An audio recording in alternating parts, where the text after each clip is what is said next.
गांव का एकलौता पुरोहित चमनलाल इस बात से पूरी तरह वाकिफ था कि मरने से पहले सुमित्रा की मां बेटी के पास कुछ चांदी के सिक्के व जेवरात छोड़ गई है, जिसे किसी बहाने से हासिल करके वह कुछ दिनों के लिए अपनी बदहाली तो दूर कर ही सकता है। थोड़ी देर में ही पूजा का काम खत्म कर उसने एक गहरी नजर से बीमार गायत्री की ओर देखा, फिर सुमित्रा की ओर मुखातिब होकर बोला, तेरी बेटी को कोई प्रेतात्मा परेशान कर रही है, अब इसे बचाना बड़ा मुश्किल है।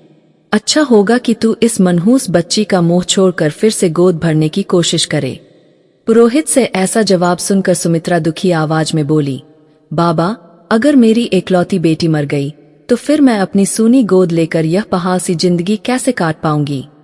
सुमित्रा की इस कमजोरी से पुरोहित को अपने अंधविश्वास का तीर सही निशाने पर लगने का एहसास हुआ। उसने सहज ही यह जान लिया कि अब देर सवेर वह उसकी झोली में जरूर आ गिरेगी। पुरोहित चमनलाल मन ही मन मुस्कुराते हुए मीठी आवाज में बोला, तेरी माँ अपने मन में धन दौलत का मोह लिए ही मर गई, इसलिए उसकी आत्मा प्रेतलोक में बेचैन भटक रही है। अब वही बेचैन आत्मा प्रेतलोक से लौटकर इस घर में आ बैठी है, जिसके असर से तेरी गोद और गायत्री की जिंदगी दोनों खतरे में है। तो फिर इस प्रेतात्मा से पीछा छुड़ाने का कोई उपाय बताइए बाबा। सुमित्रा ने सहमते हुए पूछा। तुम फौरन अपनी माँ के सारे जेवरात और चांदी के सिक्के अपने हाथ से छूकर किसी ब्राह्मण को दान कर दो। उसी दान की बदौलत गायत्री को एक नई जिंदगी मिलेगी और तुम्हें माँ बनने का सुनहरा मौका। पुरोहित की कही बात पर गमवार सुमित्रा ने पूरी तरह यकीन कर लिया। फिर भी वह अपनी लाचारी जाहिर करते हुए बोली, लेकिन बाबा, मैं तो बेटी की बीमारी दूर होने की उम्मीद पर पहले से ही अपने सारे जेवर बेच चुकी हूँ। अब इस हाल में माँ के जेवर भी दान में दे दूंगी तो फिर वक्त पड़ने पर किसके आगे हाथ पसारने जाऊंगी? कौन सहारा देगा मुझे? सुमित्रा की मजबूरी को सुनकर पुरोहित को अपना खेल बिगड़ता नजर आया, लेकिन तुरंत ही लोभ का दूसरा पासा फेंकते हुए वह बोला, क्या तेरे मन में बेटा पाने की तनिक भी लालसा नहीं है? लालसा तो कब से लगी है, बसंती झेंपती हुई बोली। सिर्फ एक बेटे की कमी से मेरी पूरी जिंदगी बोझ जैसी बन गई है। एक बेटा पाने के लिए मैं कब से तरस रही हूँ। तो ठीक है, कल सुबह तुम अपनी माँ के सारे जेवर मुझे दान में दे देना, फिर देखना मैं तेरे अंधेरे घर में कितनी जल्दी उजाला कर देता हूँ। इतना कहते हुए चमनलाल की नजर सुमित्रा की देह से फिसलती हुई वहां जाकर ठहर गई, जहां लोहे की पुरानी संदूक पड़ी हुई थी। अब सुमित्रा को पुरोहित की नीयत समझ में जरा भी देर नहीं हुई, पर घर में अकेली और देह से कमजोर सुमित्रा मन महसूस कर रह गई। अब क्या सोचने लगी? चमनलाल ने उसे टोका, क्या मेरा सुझाव ठीक नहीं लगा? नहीं, बिल्कुल नहीं, सुमित्रा ने ऊंची आवाज में नफरत से कहा। अपनी गोद दोबारा भरने के लिए माँ के कीमती जेवर किसी और के हाथ में देने की हिम्मत मुझ में नहीं है। सुमित्रा के इस रूखे बर्ताव ने पुरोहित के लहलहाते अरमानों पर ओले बरसा दिए। फिर भी पुरोहित ने हार नहीं मानी और धीमी आवाज में बोला, जब बेटी की बीमारी दूर होने की उम्मीद पर तुमने अपने जेवर बेच दिए, तो दोबारा माँ बनने की उम्मीद में तुम अपनी माँ के पुराने गहने पुरोहित को दान में नहीं दे सकती।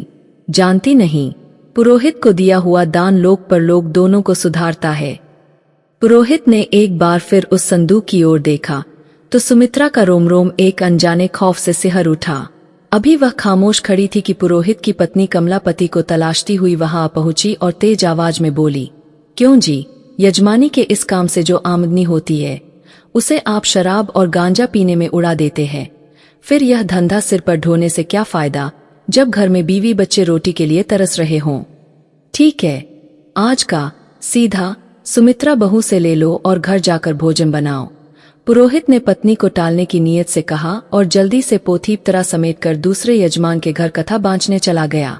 चमनलाल के जाते ही सीधा लेने के लिए ठहरी कमला सुमित्रा को उदास देखकर संजीदगी से पूछ बैठी, इस पूजा पाठ के पीछे तेरी क्या मुराद है बहू? मासूम बेटी की सलामती जो अब मुमकिन नहीं लगती। ऐसा क्यों? कमला उतावली होकर पूछ बैठी, क्या इस पूजा पाठ पर तुझे बिल्कुल भरोसा नहीं? भरोसा तो है चाची, लेकिन आज के पुरोहित पूजा पाठ की ओट में अपने यजमान को उल्टा पाठ पढ़ाना शुरू कर दिए है। धर्म कर्म के नाम पर अब ये ढोंगी अपने यजमान का धन और धर्म दोनों लूट लेना चाहते हैं। यह तुम क्या बकने लगी बहू? कमला हैरत से बोली, मैंने क्या पूछा और तू जवाब क्या देने लगी? सच कहती हूँ चाची, सुमित्रा का गला भर आया। बेटी की लंबी बीमारी ने मुझे बुरी तरह से कमजोर कर दिया है और इसी आफत में पुरोहित जी दोबारा गोद भरने का लालच देकर मेरा सब कुछ ठग लेना चाहते हैं। सुमित्रा की पीड़ा सुनकर कमला का दिमाग झंझना उठा। उसके हाल पर तरस खाकर वह बोली, ठीक है बहू, इस समय मैं खाना बनाने जा रही हूँ, लेकिन शाम को इस बारे में तुमसे फिर बात करूंगी। शाम को कमला सुमित्रा से मिलकर उसकी आप बीती से पूरी तरह वाकिफ हो चुकी थी। दूसरे दिन सुबह पुरोहित जैसे ही कथा बांचने के लिए सुमित्रा के घर पहुंचा तो उसके पीछे पीछे कमला भी आ गई। पत्नी को इस तरह आया देख पुरोहित अपनी लाल आंखों से उसे घूरते हुए रूखे स्वर में बोला, आज सुबह से ही तुम मेरे पीछे क्यों पड़ी हो? क्या चाहती हो तुम? बस यही कि अब आप यह यजमानी का पेशा छोड़ दीजिए। वह क्यों? चमनलाल ने हैरत से पूछा। क्योंकि अब यह पेशा शरीफ ब्राह्मणों का सुकर्म नहीं बल्कि खाते पीते ब्राह्मणों का कुकर्म बन गया है। अब यह पेशा पुरोहित और यजमान के पाक रिश्ते के बीच एक ऐसी दरार पैदा करता जा रहा है जो आने वाले दिनों में दोनों की शराफत पर एक सवालिया निशान लगा सकता है। कमला ने पति की ओर देखकर संजीदगी से कहा। पुरोहित ने जोर से चीख कर कमला को एक जबरदस्त धक्का दिया जिससे वह सामने की दीवार से जा टकराई और उसका सिर लहूलुहान हो गया। कमला फूट फूट कर रो पड़ी, लेकिन चमनलाल पर इसका कोई असर नहीं हुआ। वह गुस्से में अपनी पत्नी को और भी भला बुरा कहने लगा।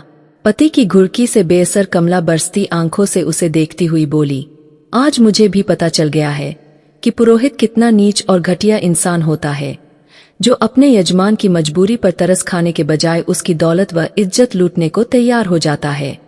अब मेरे लिए विधवा की जिंदगी जी लेना आसान है, मगर किसी ढोंगी, लोभी, पाखंडी, ठग और धर्मकर्म का पेशा करने वाले पुरोहित की सुहागन बनकर जी लेना आसान नहीं।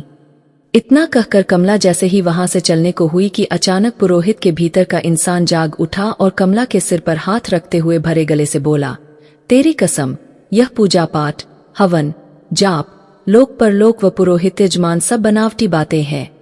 अब इस गलत काम को मैं कभी नहीं दोहराऊंगा। ऐसे दकियानूसी विचारों में कोरे अंधविश्वास व दिमागी वहम के सिवा कुछ और नहीं है।